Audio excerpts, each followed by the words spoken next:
Sea of Thieves launched on PS5 today along with its latest season, Season 12. Not only is this the first update in a long time that focused only on adding new things to the game, it's also marking the full launch of PS5. Along with this, it marks the second season in 2 years to release without any sort of delay or extended season. Can I get a round of applause, everyone? Let's get into this amazing update and why it's exactly what the game needed right now. Rare's core goal with Season 12 was adding toys to the sandbox, with 5 new items, a refresh to an old mechanic that's been planned since before launch, and a new way to traverse the map. Something Rare has not added in 2 years are new loadout weapons, and today we got 2 new ones. The double flintlock is up first. It has 2 firing modes. The first will let you fire 2 shots in quick succession, each will deal around 40 damage. You can also hold down the fire button and hit them with both barrels, dealing 80 damage. The reload is much longer than the pistol, however. This weapon is really cool, but I don't think it's going to be worth using the single shots outside of a support weapon. You can kill someone with 1 sword hit after hitting both barrels, making it great for border defense. I am also concerned of the multiple projectiles and the slow speed of the bullets causing issues with hit registration, but we'll have to see how that goes. The throwing knife is here and is even more versatile. It's definitely the most unique of the 2 new weapons. Each knife will do around 60 damage when thrown. You can stab 2, with the light stab doing around 18 damage, making it a 6-shot kill. The heavy stab does 70 damage, so it's a decent alternative to the sword lunge. Throwing knives can be picked up by the thrower or anyone else, and be thrown back if they don't hit a valid target. That includes an enemy player or AI. The throwing knives are really cool, even if the throw is a little bit underpowered. The sound design goes so hard on both weapons and continues to show off Rare's mastery over audio. I'm excited to see how these go.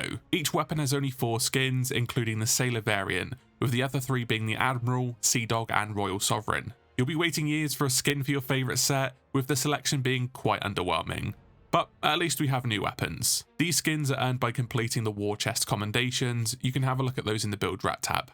As for the new ammo and resources, the Bone Caller is first. These allow you to summon skeletons to fight for you, both on land and on ships, with them taking up your throwable slot, so they can either be thrown or fired out of cannons. They only last 1 minute and are pretty weak to damage, but can be an amazing tool to clinch a victory.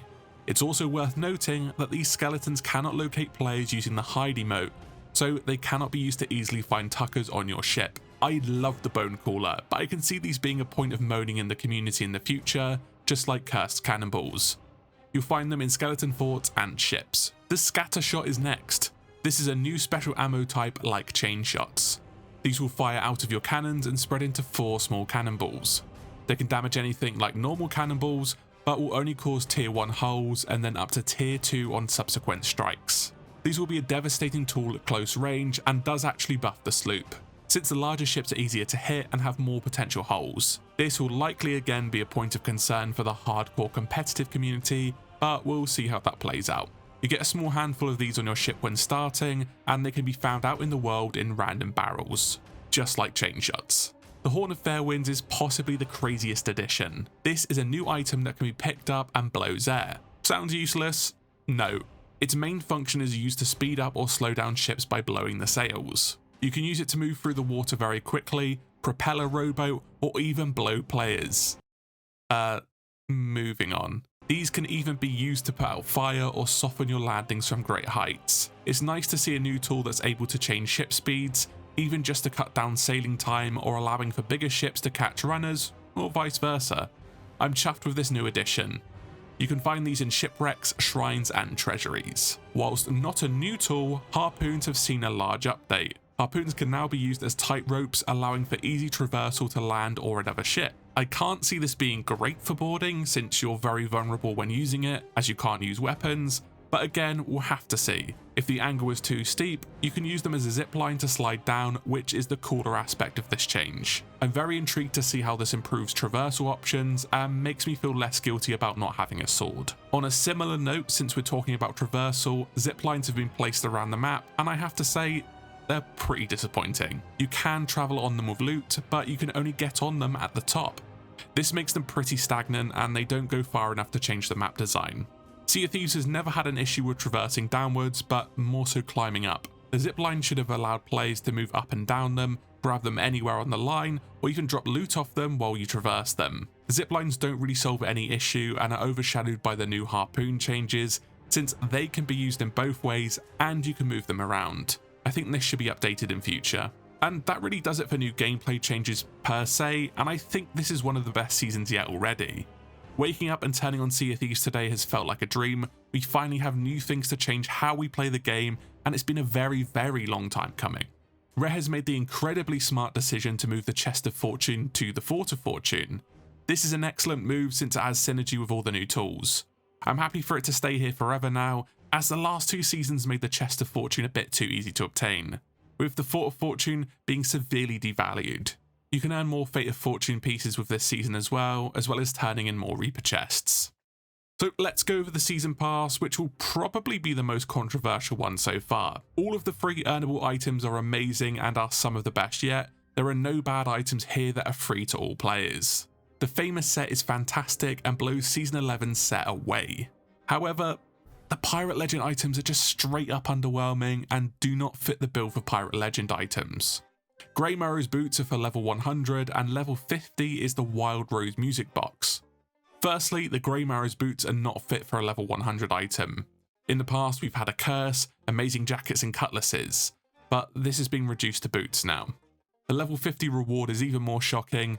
It's a music box trinket and it doesn't even play music. I hate to be rude, but these both feel like a case of what assets can we flip last minute? For the little earnable stuff this game has, this isn't it. It's worse when we consider how good the paid tier is. The Plunder Pass continues to improve, but this time you can have a curse that has 2 variants, partial or full, a curse that is straight up from the lore as well. This is the Stone Curse and comes with the Medusa ship set, so it's thematically sound. Personally, I'm not a fan of the disparity between the earnable stuff and locking very highly requested items behind the premium store. And before anyone says it, no, this will not be returning as earnable, it will return for more ancient coins. It's fair that the Plunder Pass is cheap and supports the game, but I think the slippery slope has been crossed. I'll go more into depth in another video. Anyway, the earnable cosmetics for the commendations are okay, with the aforementioned new weapon skins and the Midnight Prowl sails and hull being tied to the commendations. The latter is amazing, even if we've had to wait since 2019 for them to be released. The new commendations themselves are actually the fun part since they focus on using the new tools. There are technically some new gold store items, these being recolors of the Forsaken Ashes set from 2019 and heavy and light swords for the original, but then again these were added last Thursday. Something of note as well, there are no new emissary rewards for the companies. This is the first time we haven't had any emissary rewards since season 2 I believe, and I just think it adds insult to injury to remove another aspect of earnable cosmetics. The Emporium got a refresh as per usual, it adds 3 throwing knife skins, so the premium and earnable skins are equal at this point. These skins are everyone's favourite Dark Warsmith, Crimson Crypt and Lodestar skins. They all look pretty good. There's a ship set, weapon set and clothing set based around chess, all look great. This is called the Checkmate Collection. Owls are finally here in 5 different colours.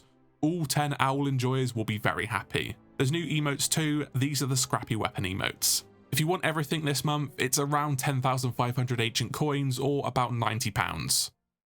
Season 12 is a small but mighty update for Sea of Thieves and I think is exactly what a season should look like, in my opinion. Rare has added both quality and quantity in this update, with most additions seemingly making a big impact on the game. My only point of criticism is the season pass rewards being a bit underwhelming, but ultimately this is contained to a day one player's concerns. With season 12's release, I'm very excited about this game again, and I wish every season in the past year or so was as great as this. Now we can finally roll on the return of Captain Flameheart.